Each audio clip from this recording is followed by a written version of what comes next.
Ethiopia was long considered a poster child for African poverty, and while much of the nation remains impoverished, Ethiopia has also come a long way to shelter more than 900,000 refugees from neighbouring countries. But humanitarian groups say the supply of aid is being crushed by the weight of demand. SBS reporter Omar Dabbagh travelled to the Gambela region in Ethiopia, which has taken in 400,000 refugees from South Sudan. Cries ring out constantly at this nutrition centre in the Joey refugee camp. The children here are severely malnourished. If their conditions don't improve soon, they could die. Today is 3-year-old Turt's weekly check-in. First he's weighed, then measured, before one final assessment. And there's good news for Tut and his mother. He gained 600 grams last week. Another 600 grams and he'll be declared healthy. But Tut is one of the lucky few. 10,000 children in Gambela are at risk of starvation. And qualified medical staff are in short supply. So you have a mother who has a child who needs care, but because you don't have enough medical staff, you don't have enough facilities in this camp, then you find that the child gets sicker and then they get into the state of malnutrition. At the intensive care centre next door, it's even more dire. Cramped rooms and limited staff mean the International Medical Corps can only accommodate half a dozen children at the IC at a time. 18-month-old Nachad Diu was born with fluid in her head. After 4 months of treatment, the swelling is starting to go down. Now it's good. It's good now. Last time it's very difficult, but now it's okay. For IMCIC, it's good for the child.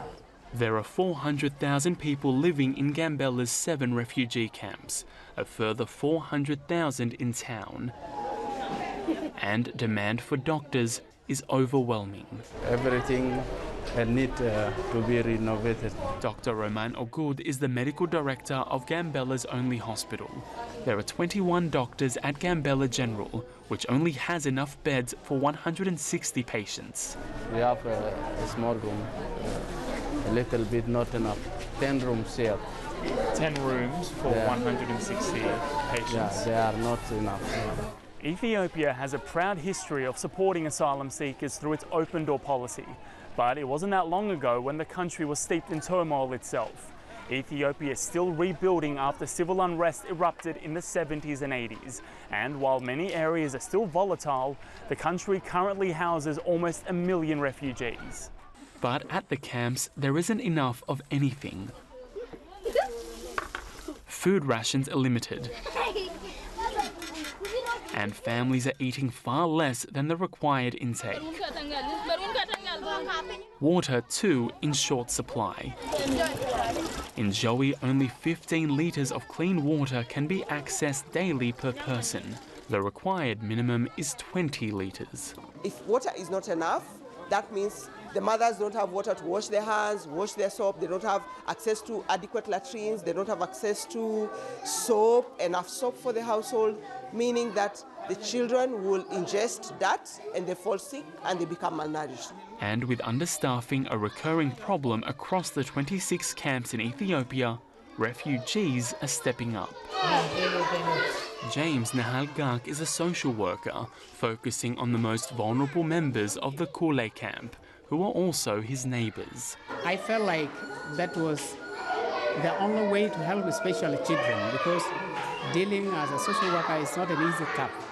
It's not an easy thing, but many people fear it because it is tiresome. This is a door-to-door community consultation, teaching young mothers the best way to nurse and care for their newborns. But more professionals are needed to deal with the most delicate problems. We need the social workers to continue doing what? Giving all those different assistance to help our children. A desire to assure their futures by vastly improving their present. In Gambela, Ethiopia, Omar Dabbagh, SBS World News.